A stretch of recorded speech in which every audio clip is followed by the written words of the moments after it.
नमस्कार दोस्तों, मैं राम राजपूत और आप देख रहे हैं शिक्षा और नॉलेज चैनल में आपका स्वागत है। दोस्तों, आज हम लोग सीखेंगे जो मेरे सेंटेंस होते हैं, यानी जो वाक्य मेरा होता है उसके प्रकार कितने होते हैं। तो यहाँ पे लिखा है मैंने 3 पार्ट्स ऑफ ए सेंटेंस, यानी एक सेंटेंस में जो भाग होते हैं सेंटेंस के वो कितने होते हैं, 3 भाग में डिवाइड किया जाता है। तो सबको हम बारीकी से समझेंगे। सेंटेंस में कितने भाग होते हैं, यानी 3 भाग होते हैं और इसके कौन से भाग होते हैं उनको हम समझेंगे। अगर आप जीरो से इंग्लिश सीखना चाहते हैं तो आप इस चैनल पे सीख सकते हैं। तो चलिए दोस्तों, देर ना करते हुए हम वीडियो को शुरू करते हैं। अगर कोई वीडियो में मिस्टेक हो जाए तो क्षमा करिएगा दोस्तों। तो देखिए, 3 पार्ट्स ऑफ ए सेंटेंस, वाक्य के 3 भाग। जो सबसे पहला जो मेरा भाग होता है वाक्य का, उसे वो होता है मेरा सब्जेक्ट। इसे हम हिंदी में कर्ता कहते हैं दोस्तों। क्या कहते हैं? कर्ता कहते हैं। चलिए इसकी हम डिफिनीसन जान लेते हैं कि हम कर्ता किस कहते हैं, किसे हैं, क्या होता है कर्ता। ये देखिए, कर्ता वो होता है जिसके बारे में वाक्य में कोई बात हो रही हो या वो कोई काम कर रहा हो। सीधा साधा मतलब है, जो मेरा वाक्य होता है एक, उसके अंदर एक शब्द होता है जो दर्शाता है कि उसमें कोई काम कर रहा है या कोई के बारे में बताया जा रहा है, उसी को हम कर्ता कहते हैं। अच्छा, इसको हम इंग्लिश में डिफिनीसन कैसे पढ़ेंगे? इंग्लिश में डिफिनीसन इसकी पढ़ेंगे, subject is the one whom या विच वी टेक अबाउट और the one who performs on action. ठीक है, ये तो मेरी हो गई इंग्लिश में डिफिनीसन। ये मेरी हिंदी में डिफिनीसन।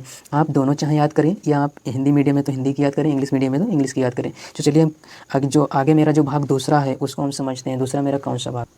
देखिए दोस्तों, जो मेरा दूसरा भाग है कर्ता के बाद यानी सब्जेक्ट के बाद, वो वर्ब होता है। क्या होता है? वर्ब। वर्ब, अब देखिए वर्ब कितने प्रकार की होती है ये भी हम बताएंगे आपको। वर्ब को हम हिंदी में कहते हैं क्रिया या काम वगैरह। ठीक है, क्रिया या काम। तो इसकी डिफिनीसन क्या है थोड़ी हम पढ़ते हैं। क्रिया वो होती है जिसके द्वारा या आधार से कर्ता के काम या अवस्था यानी स्थिति की जानकारी मिलती है। हाँ दोस्तों, वर्ब हम उसे कहते हैं जिसके आधार पर जो कर्ता होता है उसकी अवस्था या उसका काम पता चलता है हमें। इंग्लिश में इस डिफिनीशन को कैसे पढ़ेंगे? Verb is the one which describes the action और the state of the subject. आगे हम देखते हैं अब जो वर्ब मेरी है उसके बारे में, या आगे जो है उसके बारे में। दोस्तों, थोड़ा हम जान लेते हैं वर्ब के बारे में। नोट करके यहाँ पे लिखा है, थोड़ा इसे हम पढ़ते हैं और अपने दिमाग में घुसाते हैं। जैसे कि लिखा है नोट, यानी नोट का मतलब आपको मालूम ही होगा कि नोट का मतलब होता है कोई ज़रूरी शब्द या वाक्य या पैराग्राफ। देखिए, जिन वाक्यों में कर्ता किसी काम को कर रहा हो वो वाक्य टेंस यानी काल में आते हैं, और जिन वाक्यों में कर्ता कोई काम नहीं करता है, केवल वाक्य में कर्ता की अवस्था यानी स्थिति बताई जाए, तो वो वाक्य सिंपल सेंटेंस यानी सरल वाक्य में आते हैं। जैसे कि हम अगर बोलें कि राम स्कूल जाता है, तो ये दोस्तों हो जाएगा मेरा वाक्य सेंटेंस होगा मेरा ये टेंस में यानी काल में। अगर हम इसी वाक्य को बोलें राम एक अच्छा लड़का है, तो ये इसकी अवस्था बताई जा रही है, स्थिति उसकी बताई जा रही है कि राम कैसा है, तो ये मेरा सिंपल सेंटेंस में होगा। अब हम आगे जानते हैं इसके बारे में। Verb are of 2 types. क्रियाएँ 2 प्रकार की होती हैं। जो मेरी वर्ब होती है वो 2 प्रकार की होती है। इस नंबर 1 वर्ब मेन वर्ब यानी मुख्य क्रिया के रूप में लिखा गया है। तो देखिए दोस्तों, हम पहले मेन वर्ब के बारे में जानते हैं, यानी मुख्य क्रिया के बारे में जान लेते हैं। क्या होती है ये मुख्य क्रिया? यह क्रिया कर्ता के काम की जानकारी देती है। मुख्य क्रिया का सीधा मतलब होता है यह है कोई भी काम करना, जैसे कि नाचना, गाना, सोचना, पढ़ना, लिखना, देखना, पीटना आदि। कोई भी आप काम करते हो तो उसे हम मुख्य क्रिया कहते हैं। क्या कहते हैं? जैसे कि हम आप लोगों को इस समय कुछ सिखा रहे हैं, कुछ पढ़ा रहे हैं, तो इसे हम मुख्य क्रिया बोलेंगे। जैसे कि इसके हम इंग्लिश में डिफिनीशन कैसे पढ़ेंगे साथियों? देखिए, main verb describes the action of the subject such as to dance, sing, think, read, write, see, eat, etc। ऐसे हम पढ़ेंगे। आप इसकी इंग्लिश और हिंदी दोनों ही डिफिनीशन पढ़ते चलिएगा और लर्न करते चलिएगा। इससे आपको आगे चल के इंग्लिश सीखने बहुत ही सहूलियत हो जाएगी दोस्तों। तो चलिए दोस्तों, हम आगे सीखते हैं। अब देखिए साथियों, मैंने अभी वर्ब जानी कि मुख्य क्रिया किसे कहते हैं। अब हम दूसरा जो प्रकार है मेरा वर्ब का, वो मेरा है हेल्पिंग या एक्सिलरी वर्ब। इसे हम हिंदी में सहायक क्रिया बोलते हैं। आपको मालूम ही होगा सहायक क्रिया, सहायक का मतलब होता है किसी की सहायता करना। हाँ, कोई ऐसा शब्द जो वाक्य में कर्ता या किसी शब्द की सहायता करे उसे हम हेल्पिंग वर्ब बोलते हैं। देखिए इसकी डिफिनीशन क्या है।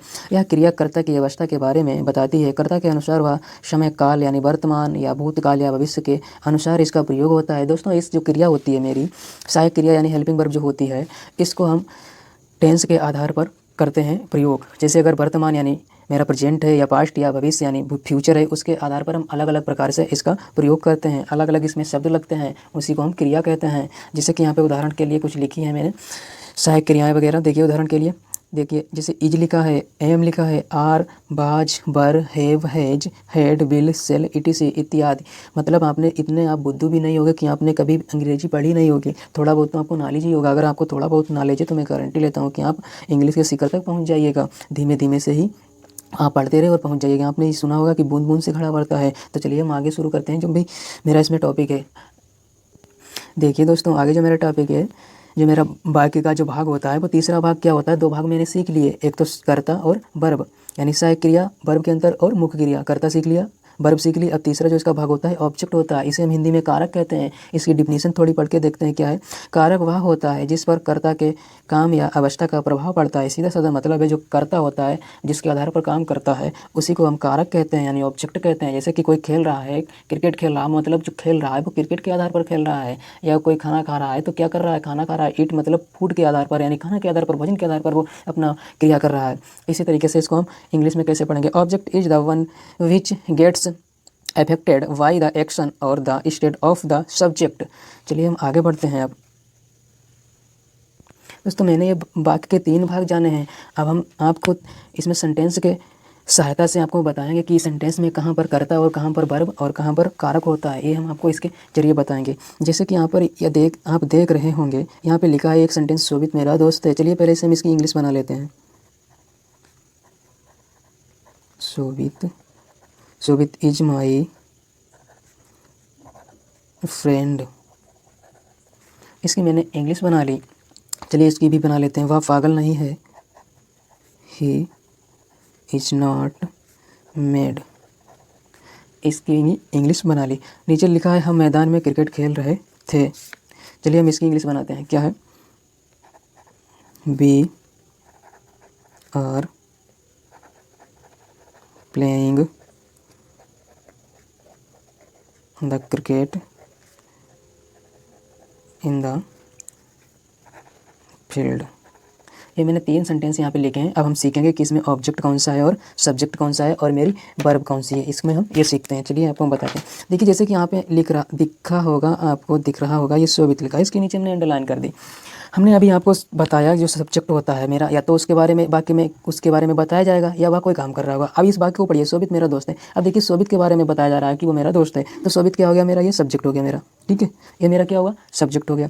और मेरी इसमें क्या है, एक इज है, इज, ये मेरी वर्ब हो गई। अब वर्ब भी मैंने आपको 2 प्रकार की बताई। ये वर्ब कौन सी है, ये वर्ब है हेल्पिंग वर्ब। कौन सी है, हेल्पिंग वर्ब है। अब इसमें जो लिखा है माई फ्रेंड, ये हो गया कारक। ये क्या हो गया, कारक हो गया। इसे हम कारक यानी इसे हम ऑब्जेक्ट कहेंगे। ये मेरा हो गया यहाँ पर ऑब्जेक्ट हो गया।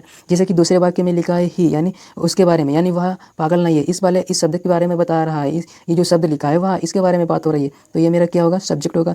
जो इज यहाँ पे है ये मेरी क्या हो जाएगी, हेल्पिंग वर्ब हो जाएगी। ये जो मेरा नॉट है ये नहीं के इंग्लिश है, और जो मेड है ये क्या हो जाएगा, मेरा ऑब्जेक्ट हो जाएगा।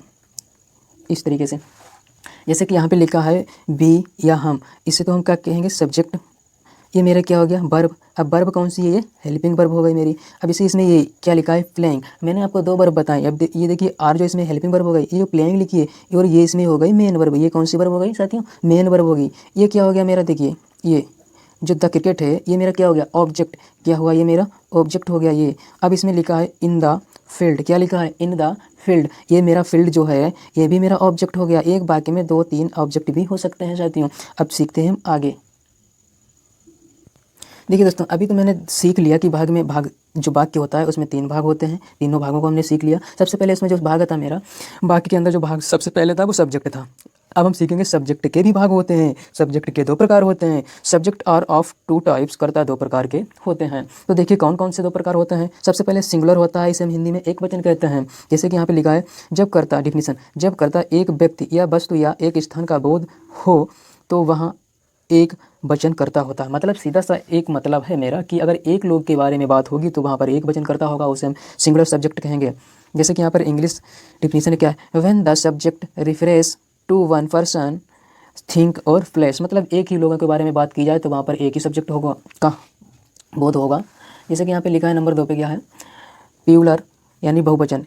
एक इसमें अब सिंगुलर होता है, एक प्लूरल होता है। प्लूरल किसे कहते हैं, यानी बहुवचन किसे कहते हैं, करता जब करता एक से अधिक व्यक्ति या वस्तु या एक स्थान से अधिक का बोध होता हो, यानी एक लोगों से अधिक या एक चीज़ से अधिक या एक स्थान से अधिक लोगों की बात होती हो, वहाँ पर मेरा प्लूरल सब्जेक्ट होगा, यानी बहुवचन करता होगा।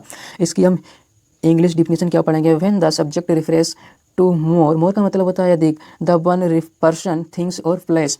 अब जैसे कि यहाँ पर उदाहरण के लिए लिखा है, उदाहरण के लिए जैसे यहाँ पर एक वचन, यहाँ पर बहुवचन। जैसे आई मीन्स मैं, मतलब मैं क्या है, एक लोग है। वह, एक लोगों की बात हो रही है। तुम लोग, मतलब तुम लोग, एक से अधिक लोग होंगे। बे यानी बे लोग, ये भी बहुत से होंगे। तो ये क्या हो जाएंगे, बहुवचन, और ये एक वचन हो जाएंगे। चलिए इसे हम कुछ बारीकी से समझते हैं।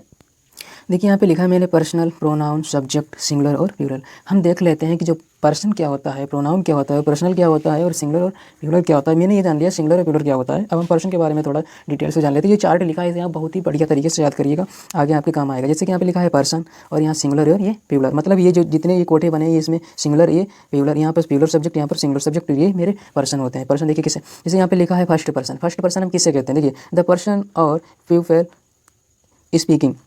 जो देखिए मेरा जो फर्स्ट पर्सन होता है, फर्स्ट पर्सन मतलब जो प्रथम वक्ता होता है, उस वो कौन होता है, वो हम होते हैं। कौन होता है, हम खुद होते हैं। जैसे मैं या हम, मैं या हम किसी के बारे में बात करते हैं, मैं या हम, ये मैं या हम क्या होते हैं, फर्स्ट पर्सन होते हैं। अच्छा सेकेंड पर्सन किसे कहते हैं, देखिए सेकेंड पर्सन किसे कहते हैं, सेकेंड पर्सन द पर्सन और पीपल बीइंग स्पोकन टू। देखिए सेकेंड पर्सन हम उसे कहते हैं जिसको हम कोई बात या कोई चीज़ बता रहा होते हैं, उसे हम कहते हैं सेकेंड पर्सन। जैसे कि मैं और आप हैं, तो हम किसी के बारे में बात कर रहे हैं और आपको बता रहे हैं, तो आप यहाँ पे क्या हो जाएंगे, सेकेंड पर्सन हो जाएंगे। क्या होंगे आप, सेकेंड पर्सन। यहाँ पे सेकेंड पर्सन एक भी हो सकता है और अधिक भी हो सकता है। अगर आप अकेले हैं तो एक यानी एक वचन होंगे, यानी सिंगुलर होंगे। अगर आप 2-4 लोग हैं तो बहुवचन हो जाएंगे, यानी प्लूरल सब्जेक्ट हो जाएंगे। इसे हम क्या कहेंगे, सेकेंड पर्सन कहेंगे। अच्छा हम थर्ड पर्सन किसे कहेंगे, देखिए यहाँ पे हम थर्ड पर्सन किसे कहेंगे, द पर्सन और पीपल बीइंग स्पोकन अबाउट। इसका अबाउट का मतलब होता है बारे में, जिसके बारे में हम और आप यहाँ पे हैं और कोई तीसरा व्यक्ति नहीं है, उसके बारे में हम बात कर रहे हैं। वो यहाँ पर